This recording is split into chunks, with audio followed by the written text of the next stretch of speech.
Welcome back to the Edge with your boy Micah Parsons live in your Bleacher Report app. And I know you probably have a lot of questions and a lot of comments about the game, so drop them in the chat and I'll respond during the show. My biggest takeaway from the game is obviously we couldn't stop the run, flat out and simple. Um, a lot of Cowboys fans have questions about how we play home and versus away, and they're very valid points and accusations because of our track record so far versus us at home and us at away. I don't really have an answer for you, but I just know that we need to play better. We need to get better. There's no excuses. Obviously, after a loss like that, we just couldn't stop the run. Flat out and simple. Not getting into detail whose fault, whose blame. It was a collective group.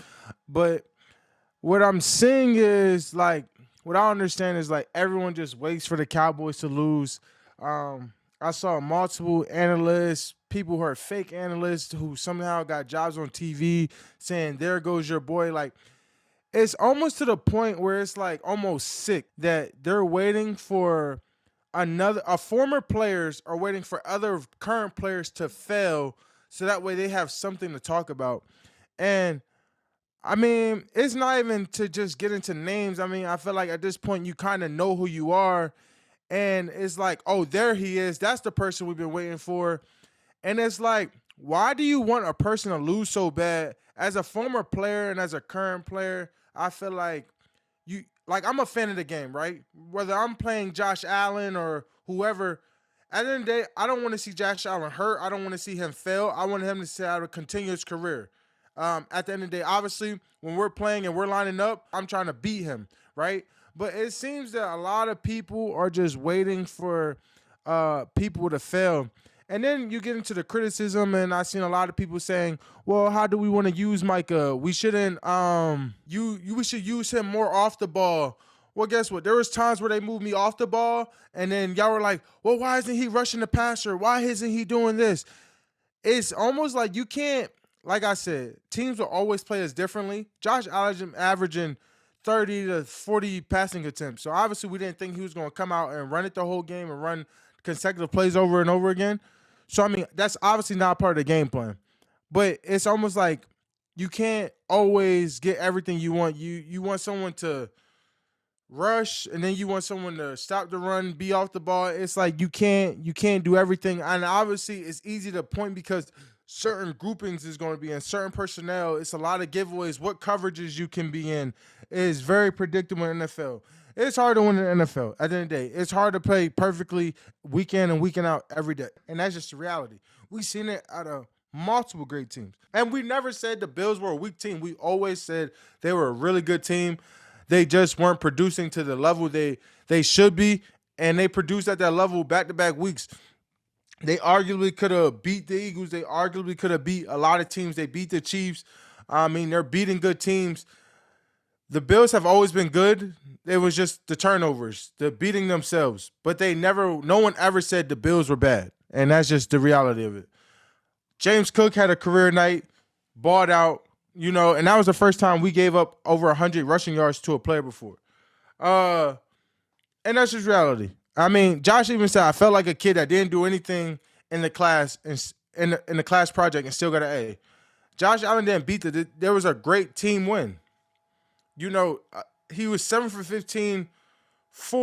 Seven passes might have been drop back, and other were play action and things like that. Like they didn't want to drop back to see our front. They made a goal and they got up in the lead. We beat ourselves with three crucial penalties that led to points that continued drives and so forth. But at the end of the day, we just gotta play better. We're gonna have to get better. We got opportunity next week to go out and play the Dolphins and win that game, and that's all that matters to me. It's just how can you bounce back after you get smacked in the mouth? You know what I'm saying? Everything's all good when you're on a high horse and you're going up the mountain and everything's good, but it's time to get back to work and get better. Because at the end of the day, we may have clinched a playoff spot, but it does not matter because we're going to have to travel. We're going to have to be road warriors. We will not be the number one seed. We're going to have to get better at the end of the day. But let's get across the league. Jake Browning, another victory, beat the Vikings in OT, 27-24. The Bengals are currently the number 6 seed in the AFC playoff picture. Jake Browning's hooping. I seen he had another drug test.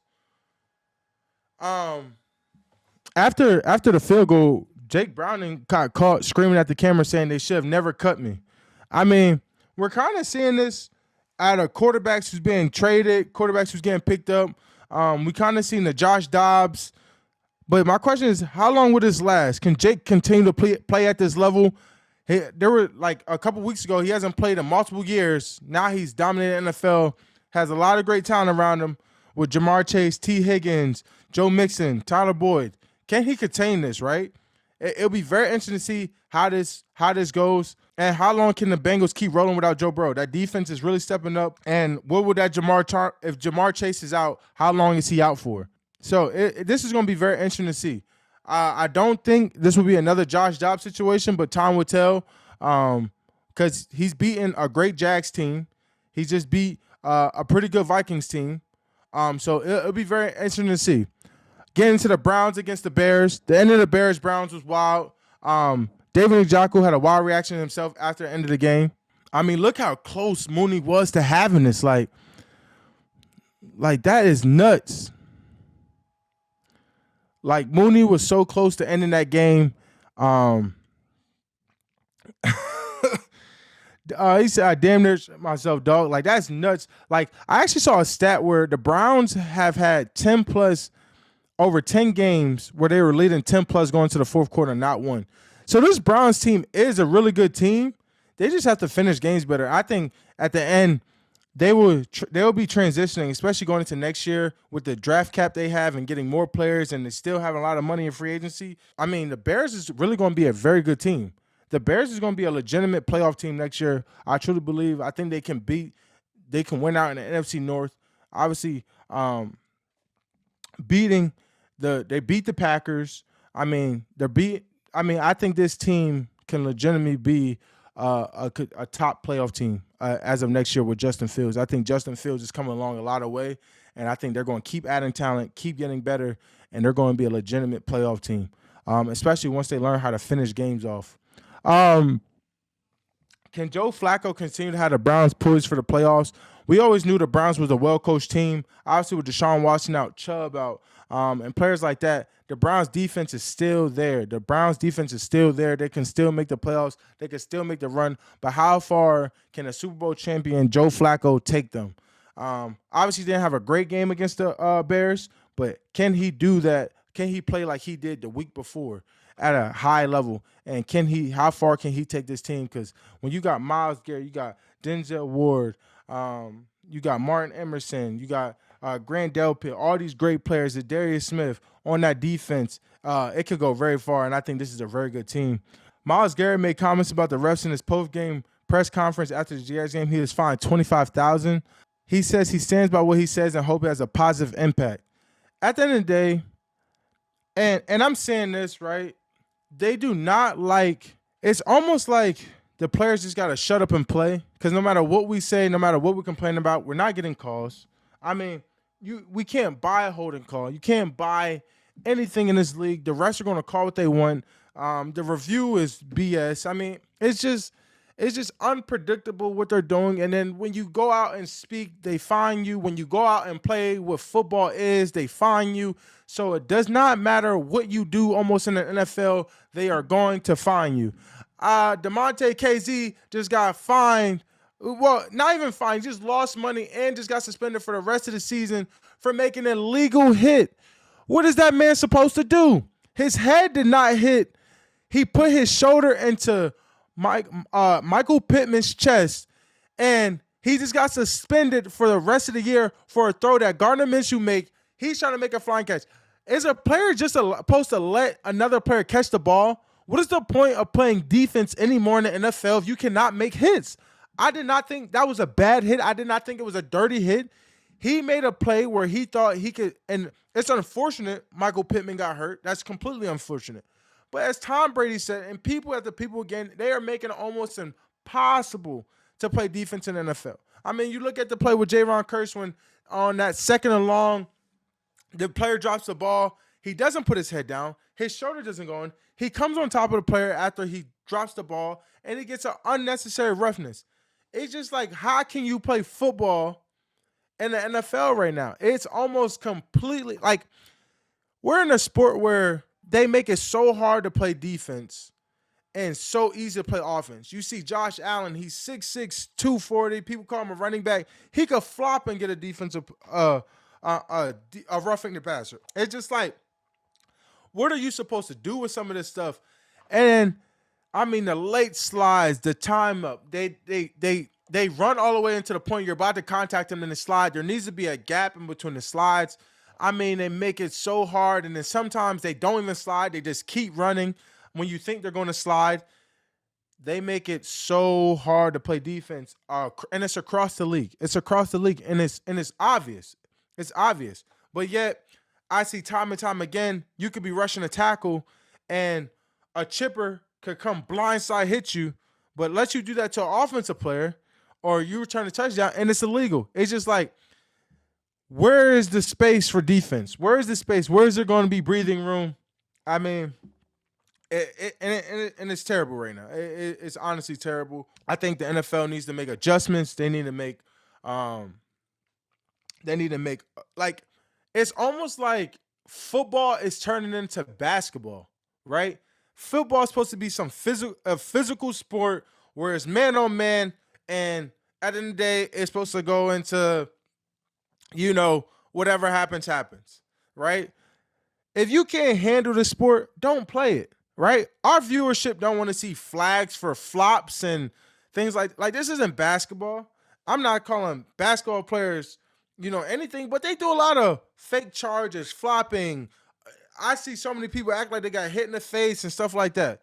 I mean, obviously, I can't go into no rec league with these players because they'll call foul for almost everything. Like, it's like embarrassing the sport. And I know maybe that's why old heads in the league say, man, I couldn't play in these times. I couldn't do this in these times.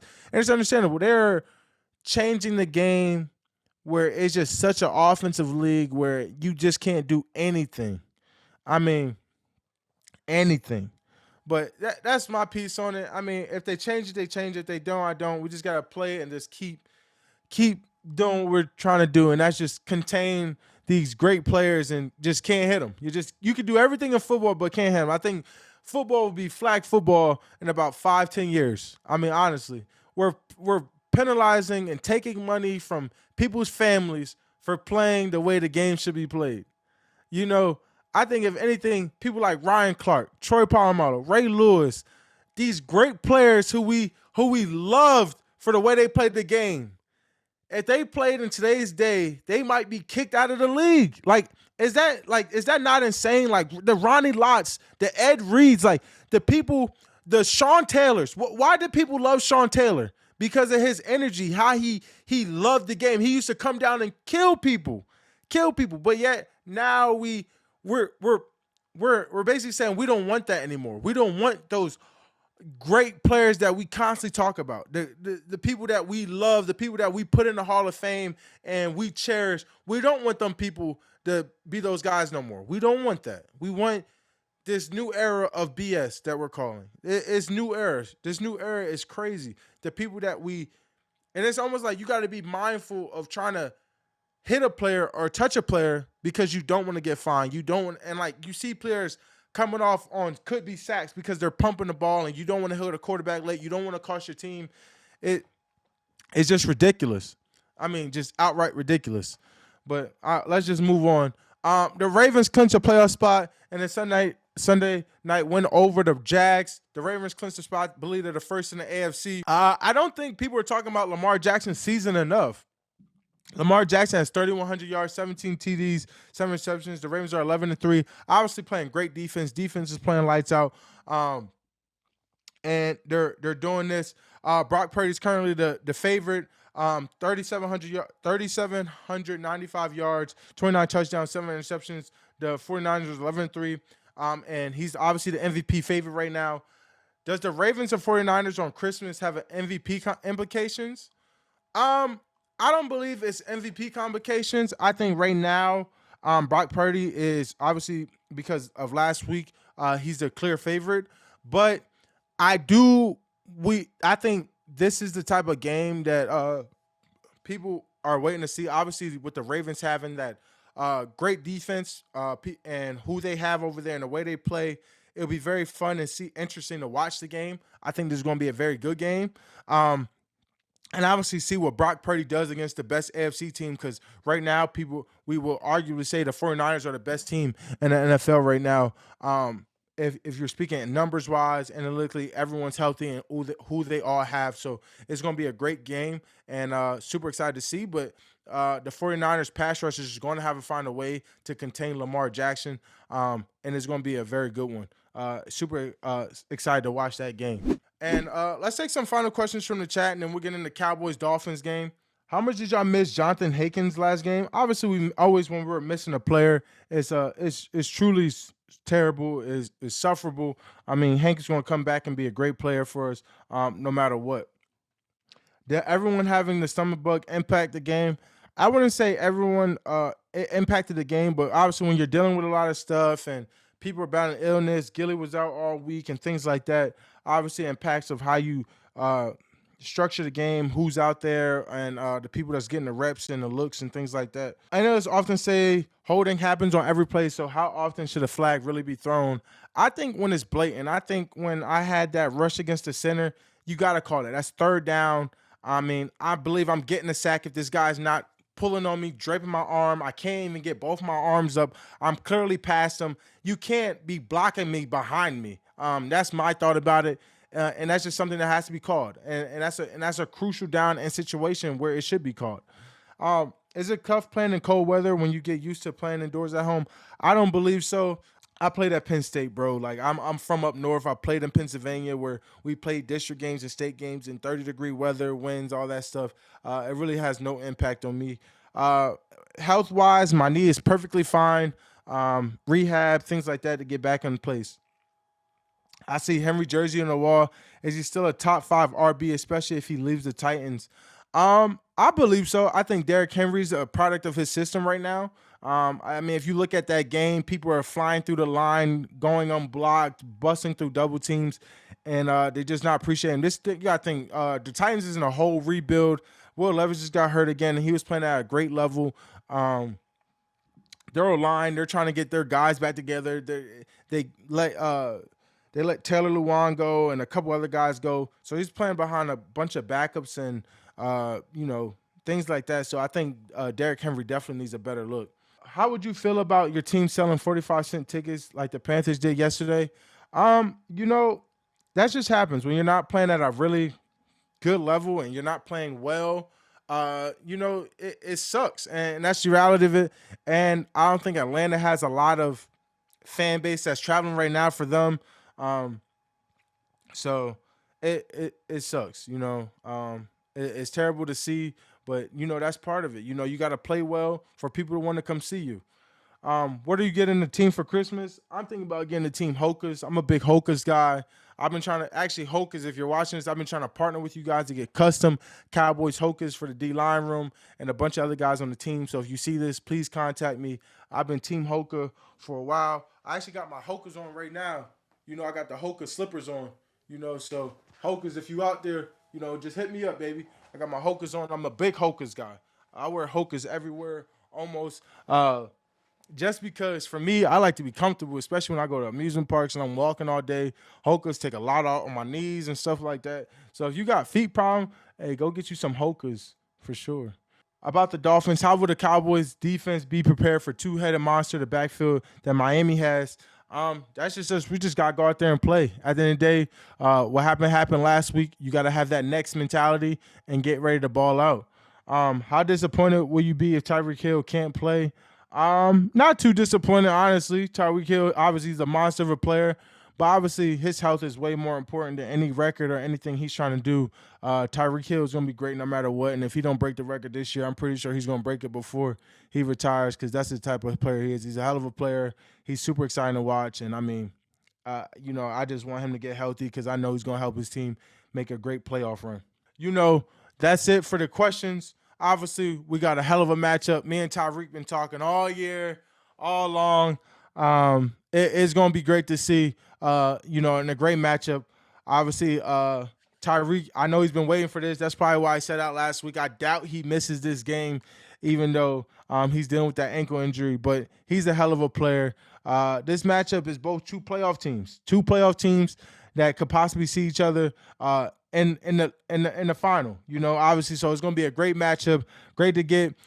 Great game. Super excited. It's going to come. It's going to be a battle. Obviously, the Dolphins have one of the best receiving corps, if not the best receiving corps, with Waddle and Tyreek in the league, and a great running back duo. Mostert has the most RB TDs. He had, acne. He was hooping before his knee injury, and he is going. It's unlimited speed out there. It's going to be a great game, and it's going to be like that. And for the humidity in Miami, let y'all know. We in Texas, baby. Don't get hotter than Texas. We're used to I'm pretty much used to the heat and the cold by now. Been in here for 3 years and being a PA my whole life. So, it's going to be very exciting.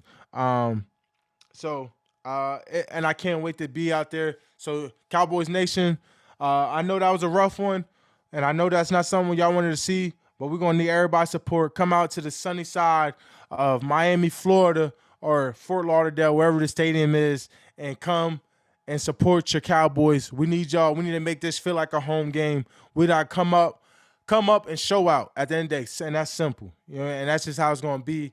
I want to thank everyone for tuning in to The Edge with your boy Micah Parsons. I'll see y'all next week. And that's it. Peace.